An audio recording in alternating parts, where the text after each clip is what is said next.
Good evening. It's the end of a Monday, and I just felt like doing something with Dun that can't really. Well, I can play it, but I'm being a bit fickle. So since winning this lovely beauty here, I just didn't quite feel right playing the game without more miniatures, and with my new band of heroes I seem to be lacking a dwarf rune master, a dark elf wizard, and an infernal assassin. So I've just ordered some off I think from Etsy, so I'm waiting for them to turn up, paint them up, and then I'm going to start my campaign. But as Paul Wastenage just quite rightly pointed out, there's nothing stopping me getting some more setup done. So I thought I'd have a look at the brand new personal event deck. Now, yeah, spoiler alert, if you don't want to know what these are, then fine. I am going to randomly pick for all 4 characters.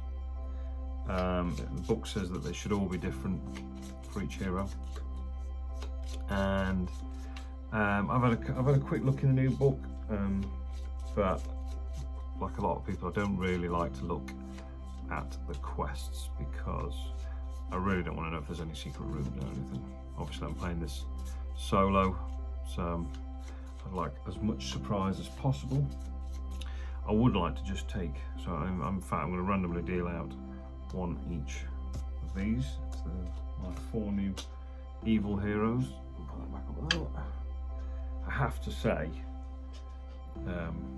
as many people have said, Oscar's done a fantastic job on this expansion. I mean, I think the artwork is absolutely amazing. I mean, whatever the hell that thing is, I'm either quite looking forward to attacking it or running away from it.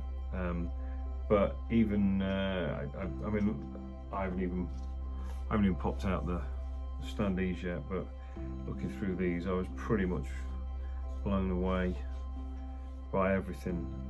However, I'm a bit of a sucker for dragons, and I think these 2 beauties here are pretty amazing. So yeah, good work, Oscar, and obviously all the people involved, especially the artists. I think the stuff in the new book's fantastic. It's short and sweet, but enough to keep me interested, certainly hopefully other people. The feat points, I think that some people might not like the feat points, but after playing pretty much halfway through the Rasbal campaign already, I'm definitely going to welcome them. Personal events, which I'm going to do now. The notice board, amazing, just like any like console RPG or whatever. The semi-random scenarios and everything, fantastic. Weather and time, I mean, like, Weather and time doesn't even need to be in there. You can add it if you want, you don't have to. Personally, I think it's not a game that needs more levels of depth. It's certainly not a game that needs more roles or more things to remember, but I'll be putting that in there because why not? This is just become my favourite dungeon crawl. I've got Descent and all sorts of stuff behind me here, and this game has now been on my table for over 2 years, and I'm very reluctant to put it away. I do play other games, but yeah, Dun's staying here for quite some time. Obviously there's the crafting, fantastic.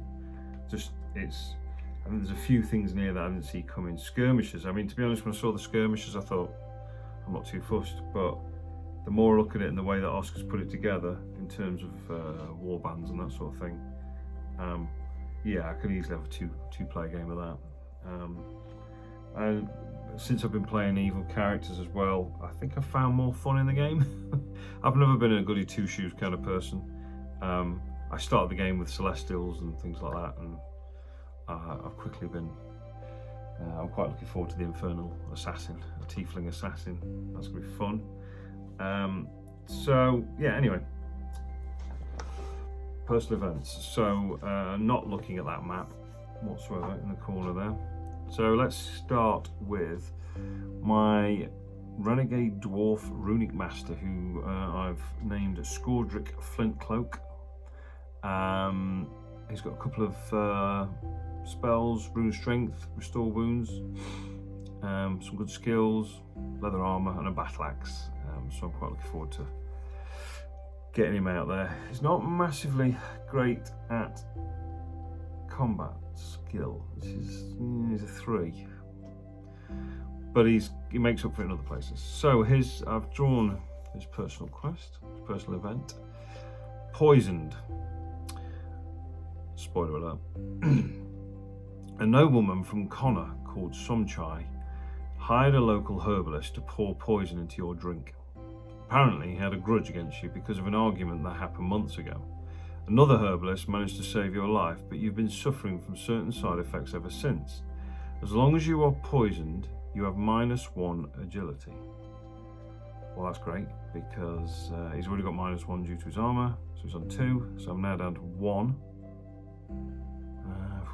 It could be negated, but we'll see how that works. Only the herbalist who prepared the poison can create an antidote. However, he has disappeared. How convenient. Nevertheless, you are confident that the nobleman who hired him knows where he's hiding. So, mission pending. After reaching the location, poisoned. So,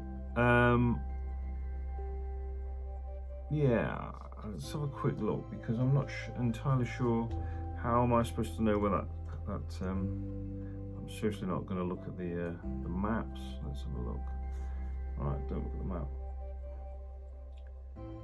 So let's have a look at the personal events.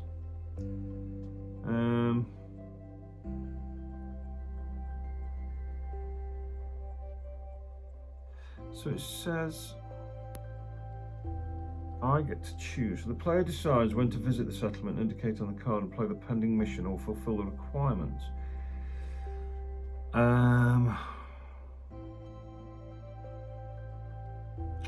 So I'm assuming we have to get to Connor, which is in the new map. That's one thing with the new book, we don't have them, but we only have the hard copy of the map, don't we? Okay, cool. Well, that's messed up his... I did read right at the end, it says some of them can have a negative impact. Okay, so I've got a very slow, unagile, is that the word? Not very agile renegade dwarf. Marvellous. Well, so it goes. In for a penny, in for a pound. So then we've got Tyrves, the Draconian Paladin. Now then, she, I believe, yeah, I went for a very nice, powerful weapon with her. So you can see the fault. Strength +3, -1 to the enemy's armor. Nice. Anyway, so Tyrves, you killed my father. Your father was attacked by a gang of bandits one night as he was walking in the woods. Although he resisted bravely, he was eventually mortally wounded. Okay. He was robbed and abandoned in the woods, and you've been seeking revenge ever since. You've recently heard news of someone who boasts of this feat and stays at a certain inn. So you've decided to go there as soon as possible in order to settle the score. Roll 1d66 and check the settlement chart to find out where this person is staying. Right, well, we shall use the black dice for the 10s. 13. Now, whenever I roll on D66 tables, I'm always thinking the low end is not really the good end. Just bear with 2 seconds while I find this.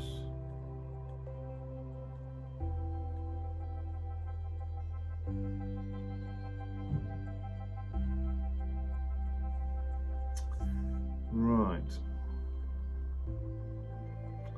So a 13 is Aristai. It's a castle, and it's T47. Okay, I shall make a note of that in a minute. So that's interesting. That's why I was a little bit confused by the poison one, because it doesn't. We'll have a look and see what the other ones say. I'm assuming with the poison one, I've just got to go to Connor and find the herbalist. Well, I've got to find the nobleman who hired the herbalist. After reaching the location. Yeah, so after reaching Connor, okay, we do poison. That one I've got to go to Aristai. So number three. So we've got Caller Siastria, Dark Elf Wizard.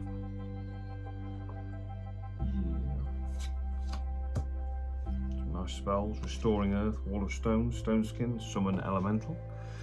That'll confuse my brain even more, trying to keep control. I've not gone with any mercenaries or anything because I was trying to minimise it, and then I pulled looking after an elemental. So you've got to go all in with this game. So, Caller, the family jewel. A precious jewel was stolen from your family a long time ago. Someone broke into the family residence and snatched it from you without a trace. It's a bit rude. You've recently heard news of a barbarian carrying a jewel whose description exactly matched the one that was stolen from you. You've been given his exact location and you are determined to go and retrieve it at any cost. Roll 1d66. Right, okay, so we've got d66. Just quickly going to make a note of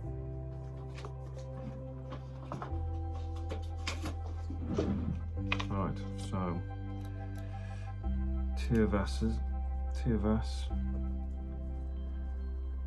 was 13. Aristai. So we'll roll d66 for Caller. Blacks are 10s. That is a 61. So looking at the book, Tassara, City, T51. So make a note of that. Tassara, T51 City. Right, and last but not least, so I use a random name generator for these fancy names, and I quite like the one that came out of this. It was Zarnos Balrog. A nice infernal assassin. With a whopping 2 fortune. Crikey, that's not going to get me far, is it? Well, at least there's feat points. It wasn't me. A price has been put on your head. You're accused of a triple murder robbery committed in a distant town. Yeah, that sounds like an evil infernal assassin. You must go there and clear your name, otherwise you risk a bad reputation in a multitude of towns for the rest of your life. Roll 1d6 and check the settlement chart for the location, which must be of good alignment. Oh, that's interesting. So I've got to go to a good place, which kind of fits in with evil. So d66. 63, I think that's the same city. It is, it's the same one. Tassara. Make a note of that.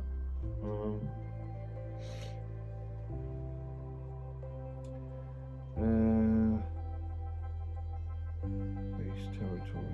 I'll have to read about that. If this destination happens to coincide with the settlement union, the location is moved. Okay, yeah, well I'm not anywhere yet, so interesting.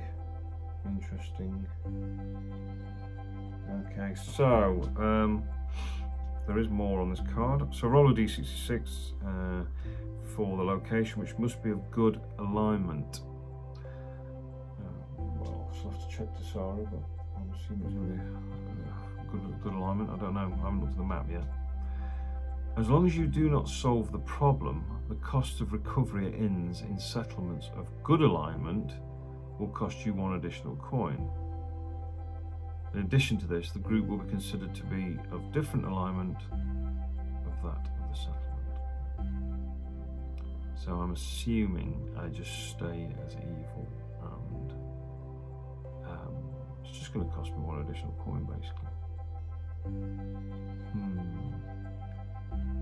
As long as I do not solve the problem. So I need to tell them it wasn't me. Yeah, well, they're not going to like us anyway because we're an evil party and we look pretty scary. I will do once I paint them on. So that is the 4 personal events. I quite like them. Paul also messaged me just before I started doing this video and said there's nothing actually stopping. When I did my last campaign, I did Maelis's personal quest, which was fantastic. The rewards were amazing. I can highly recommend the personal quest for the pre-generated characters. Unfortunately, that campaign I had to retire, and Paul said there's nothing stopping you using those personal quests for the pre-generated characters for anybody else, because it was all about witches, Maelis's, because she was a tribal witch, or a tribal sorcerer, sorry. So any witch or any kind of sorceress or sorcerer could do that quest, could do that personal quest, and reap the rewards that I did reap. Terrible English. Anyway, so that's the 4 personal events drawn for them. I'll leave it at that for now. Hopefully it's not going to take too long to deliver my new minis, and I would like to start a new campaign, and you can be guaranteed that when I film parts of it there will be mistakes. But we live and we learn. I'm going to start the Rasbal campaign again, so obviously we've got to save the merchants, or whatever it was, free the merchants.